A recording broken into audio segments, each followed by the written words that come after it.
entender, compreender, conhecer, descobrir, ouvir. Bandeirantes Acontece.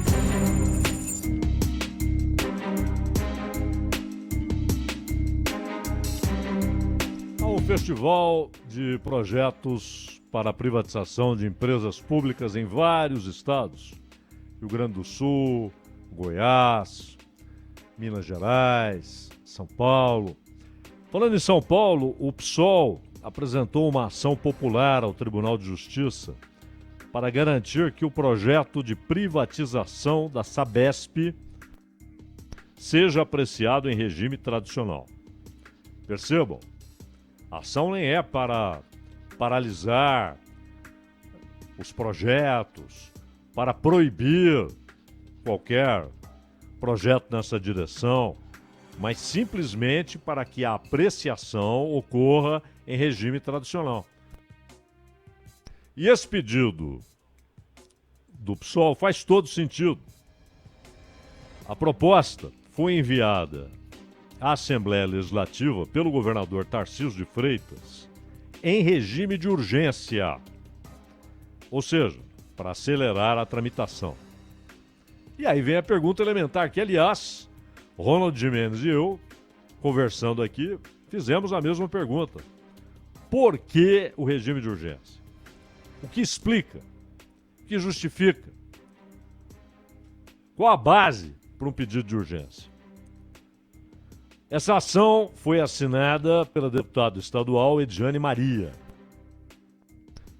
e também pela Débora Lima, que é presidente do Diretório Paulista do PSOL. E no documento, o partido diz que a proposta ainda precisa ser debatida com a população por meio de audiências públicas. A ação, claro, não contém o juízo de valor, não está dizendo não pode, por isso, por aquilo. Nem teria sentido mandar isso para o judiciário. Mas contestando o regime de urgência. E o argumento é que o governo estadual não justificou a razão de o projeto de lei ser enviado em caráter de urgência. Não existe motivo real para que a privatização seja feita a toque de caixa, pois, como é um projeto de lei que propõe modificar de forma profunda a vida e o trabalho de muitas pessoas, é de responsabilidade do governo e dos parlamentares estaduais um debate profundo sobre o assunto, destacou a Débora Lima. Aqui não há, insisto, o juízo de valor. Ela não disse, é claro que ela é contra, mas ela não está argumentando que é ruim, que não pode.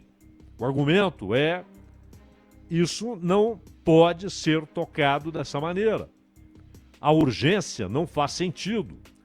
Ou pelo menos não faz sentido da perspectiva do bem comum, do bem da população, dos interesses da população. Pode fazer sentido, e é claro que faz, para a administração. Mas do ponto de vista de quem interessa, que é o povo, ou seja, o contribuinte, eleitor, cidadão, não faz sentido. É preciso, peraí, como é que é isso? Como é que vai ser? Como é que ficará se for aprovado? Quais as garantias para as tarifas? Para que não fiquem bem mais altas? Para os serviços? Para que não piorem? Qual a garantia de que cidades que hoje são atendidas pela Sabesp, que ganhou vários prêmios globais por alguns trabalhos de excelência, qual a garantia de que essas cidades, que não são aquelas que dão lucro para a empresa, a maior parte do lucro, claro, sai da região metropolitana, da capital São Paulo e das cidades ao redor e de outras grandes cidades no interior. Então é claro que é bom investir em Ribeirão Preto, em Campinas, em Sorocaba, em Araraquara, em Santos. Mas há centenas de pequenas cidades que entram no pacote. Você vai ter Ribeirão, Mas você vai ter também que levar saneamento para aquela cidadezinha ali. Qual a garantia de que isso continuará ocorrendo? E não é garantia, não, eu garanto, não. Ali, no papel, o que está estabelecido como exigência, o que ocorre se uma exigência não é satisfeita. Se a empresa não cumpre com o que está no contrato de concessão, e na verdade aqui é muito mais do que a ideia de concessão. É o mesmo modelo que foi usado na Eletrobras. Você amplia o capital da empresa, promove o lançamento de novas ações. E a empresa, o Estado, dono da maior parte das ações, não compra. O Estado tem uma participação específica nas ações ordinárias, aquelas que dão direito a voto, e uma outra participação nas preferenciais. Preferencial é aquele negócio, você não vota, mas é o acionista que não vota, mas ele por isso é preferencial, porque ele tem preferência na distribuição dos dividendos. Porém, ele não tem poder de voto, diferentemente de quem detém a ação ordinária. O Estado tem os dois tipos de ação. E basicamente o que está proposto não é que o Estado caia fora. Ele mantém uma participação. Porém, como há um aumento do número absoluto de ações e do valor da empresa e o Estado não compra novas ações, claro, há uma redução da sua participação relativa. Porque ele terá o mesmo número de ações, porém haverá mais ações, então é claro, a participação relativa dele passa a ser menor, mas não é só isso. Ainda que haja tal golden share, ou seja, a possibilidade do Estado vetar isso ou aquilo, ele não administra mais a empresa. Então, o representante da população, aquele que faz a gestão, que dirige, que toma decisões em nome da população, foi eleito para isso, abre mão de tomar decisões, de dirigir uma empresa que é pública e que deixaria de sê-lo e, claro, seria administrada por um conselho que o conjunto de sócios iria escolher, iria determinar, não é? Então não há dúvida que isso tem de ser debatido. Não há nessa ação qualquer referência à impropriedade da ideia, qualquer referência à qualidade do projeto, qualquer referência ao conceito em si de transferência de controle da empresa, mas simplesmente uma contestação do pedido de urgência. Mas por que a urgência? O que moveu a ideia de urgência? Obviamente, isso está ligado à eleição municipal. Porque é bom lembrar que a cidade de São Paulo, caso o governo do estado abra mão do controle da Sabesp e, portanto, da gestão do saneamento também na cidade de São Paulo, a Prefeitura de São Paulo tem todo o direito legal estabelecido em contrato de tomar para si essa responsabilidade no município, é óbvio. Tanto que o atual prefeito de São Paulo já apoiou a ideia. Ele que, obviamente, quer o apoio do Tarcísio, assim como quer o apoio do Bolsonaro, para a sua candidatura. Vai tentar a reeleição, vai tentar permanecer no cargo. Mas, obviamente, não há nenhuma garantia de que ele vencerá a eleição. E pode vencer alguém contrário a esse projeto. Essa é uma das explicações para esse regime de urgência. que não faz sentido. O Estado detém 50,3% das ações. O restante é negociado nas bolsas de São Paulo e de Nova York. E é claro, a expansão das ações permite, inclusive, que depois de algum tempo você tenha controle estrangeiro.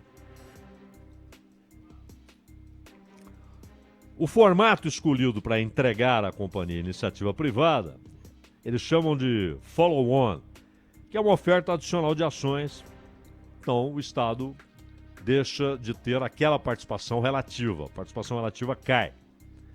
A companhia teria acionistas de referência que manteriam a participação entre 15% e 20%. E o que aconteceria? Num primeiro momento, você tem injeção de capital. Claro, você vende ações, você tem uma injeção de capital na empresa. Então, há um impacto financeiro positivo, que pode até ser convertido em obras. Então, você tem um impacto inicial. Ou pode ser convertido numa espécie de fundo para garantir manutenção das tarifas. Uma parte vai para obras, uma parte para manutenção de tarifas. Isso passa. Essa injeção não é contínua. É de uma vez só. Depois, as tarifas subirão. E aí vem a grande pergunta a respeito do que será o norte do saneamento em São Paulo, caso haja essa transferência de ações. Todas as cidades serão atendidas, os projetos serão ampliados, os 60 bilhões que de repente entram na conta, superando em muito o que se projetava como investimento da empresa pública, eles serão convertidos em garantia permanente de atendimento às cidades que não dão lucro para a empresa. E a Sabesp tem lucro. A Sabesp não é uma empresa deficitária. É bom lembrar que, além da Sabesp, há outras 14 privatizações na lista do Tarcísio de Freitas. 14 além da Sabesp. Portanto, a Sabesp que chama mais atenção, também o sistema ferroviário. E, além desses dois, há outros 13 projetos que vão, inclusive, para aquilo que ainda não existe, né? Por exemplo, o túnel Santos-Guarujá, concessões rodoviárias, ferroviárias, adequação e manutenção de escolas, o projeto Campos Elíseos para um polo administrativo, o conjunto desportivo Constâncio Vaz Guimarães. Você tem desde coisas pequenas, como aquele casarão na Paulista, o Franco de Melo, até a estrada de ferro Campos do Jordão e, obviamente, chegando aos dois principais, que é o controle do transporte ferroviário, inclusive metrô. E aí o que você faz? O Estado, muitas vezes, o cara vai vender o carro, ele dá um trato ali, né? Ele quer o carro nas melhores condições possíveis, que ele consegue fazer, porque ele tem dinheiro para melhorar um pouquinho, não é? Tira aquele amassado, tal, uma lavada caprichada, uma polida, depois da encerada, uma polida, às vezes troca os pneus, porque ele acha que isso pode ter um impacto no preço. Estatal é interessante, muitas vezes elas vão sendo deixadas de lado, há um desinvestimento. É estranho. Quase que para provocar um descontentamento com a sua qualidade, as pessoas começam a perceber uma deterioração nos serviços. E aí fala, pô, privatiza esse troço. Isso acontece várias vezes. Em Minas Gerais, a situação é muito estranha, porque o que aconteceu? No começo deste século, tinha muita gente de olho em Furnas, de olho na CEMIG, e depois cresceram os olhos também para a Copasa, que é a Companhia de Saneamento do Estado. Houve um episódio, inclusive, bem à maneira de Itamar Franco, né? Itamar, governador, mandou a polícia militar para cercar Furnas, dizendo que se o Fernando Henrique quisesse privatizar Furnas, haveria resistência física de Minas Gerais. O Itamar sabia fazer essas coisas, né? Ele, aliás, foi o pai da candidatura do Fernando Henrique. Fez com que o Fernando Henrique ficasse associado ao Real. O Fernando Henrique não é o autor intelectual do Plano Real, mas foi associado pelo Itamar com o cargo de ministro da Fazenda. Antes ele estava na chancelaria. Mas o Itamar, ele tinha aquele negócio, como o Carlos Lacerda também tinha, né? Tem governo, sou contra. O Itamar, ele ia apoiando, depois rompendo e tal. E ele rompeu, ele achou inclusive que foi... E o governo do Fernando Henrique começou a apertar financeiramente Minas Gerais, uma covardia, porque aquele aperto atingia a população pobre de Minas Gerais. Não atingiu o palácio do governo. Não atingiu o almoço do Itamar, o atendimento médico do Itamar, o atendimento hospitalar do Itamar. Atingiu o povo, que depende de programas assistenciais, inclusive federais, não só estaduais.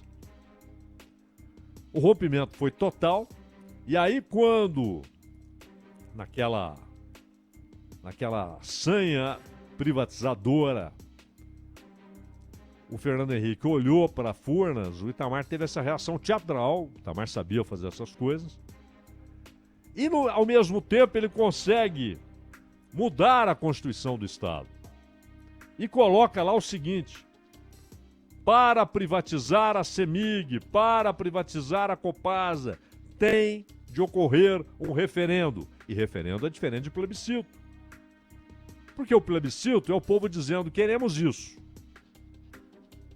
E aí, você faz ou não faz? Referendo não. Referendo é dada uma situação para que o povo diga sim ou não. Você concorda com a privatização da CEMIG? Sim ou não?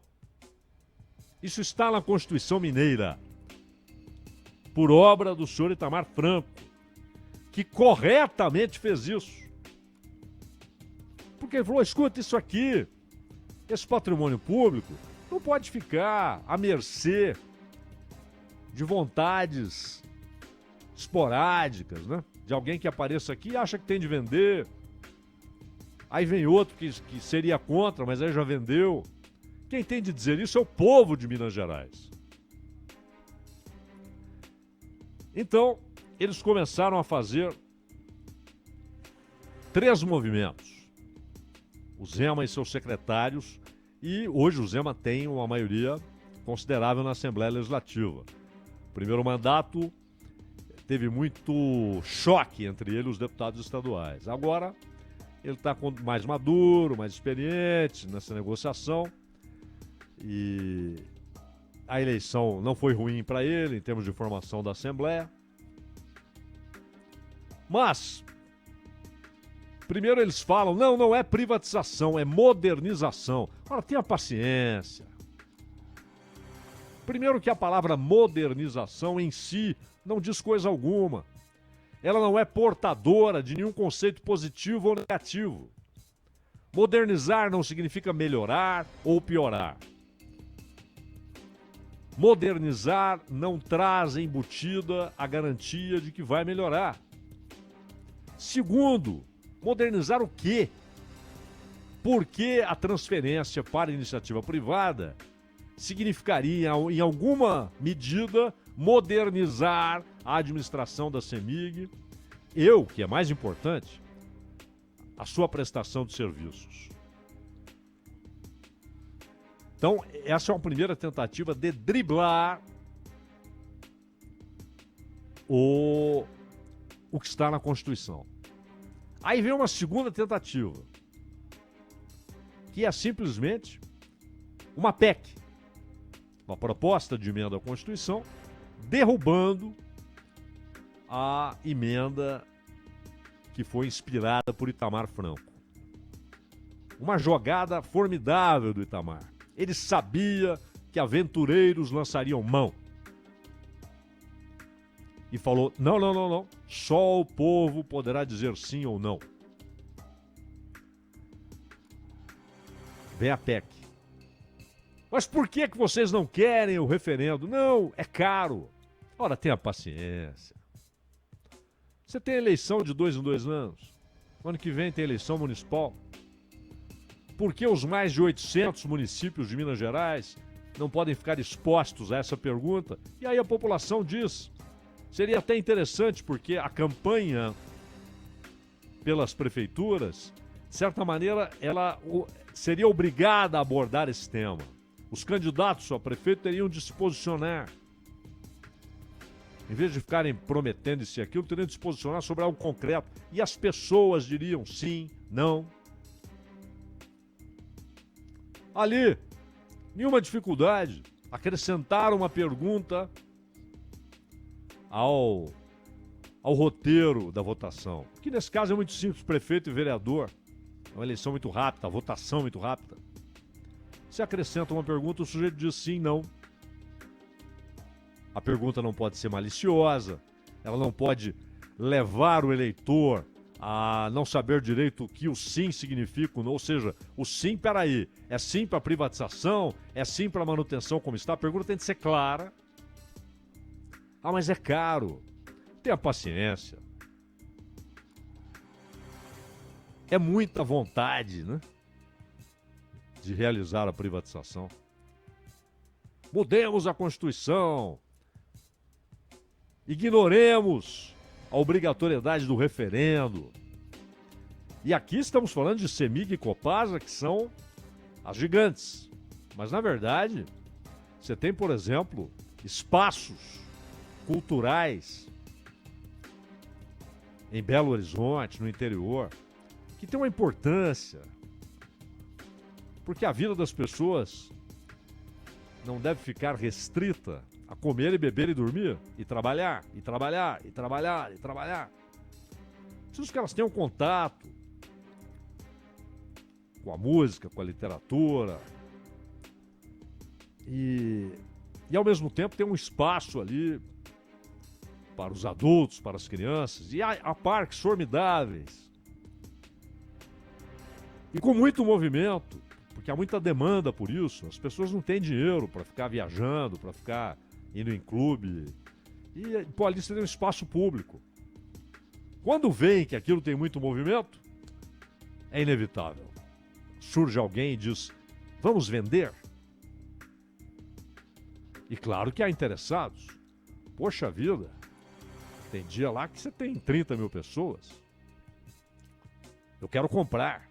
Eu quero explorar esse espaço. Mas espera aí, tá largado? Não. Tá ao léu? Não. Tem cuidado? Tem. As pessoas gostam? Gostam. Por que mudar? De onde vem a pressão? De onde vem a ansiedade para que aquilo saia do poder público? Que não é uma questão... Há muita bobagem, né, com a associação a esquerda estatista, direita privatizadora. Isso, na verdade, são conceitos ali dos epígonos, né? Porque a esquerda revolucionária, na verdade, almeja o fim do Estado, mas o fim também do modo privado de produção, da propriedade particular dos meios de produção. E o liberalismo econômico sabe que o Estado é essencial. Só que nos últimos tempos, nas últimas décadas, cresceu o movimento para que o Estado fique limitado ao seu papel de protetor da ordem vigente e que perca todas as suas atribuições sociais. Isso em sociedades pobres e ricas. Isso inclui os Estados Unidos, onde há hoje milhões de miseráveis desassistidos. E aí você pega empresas que dão lucro e que garantem, ainda que longe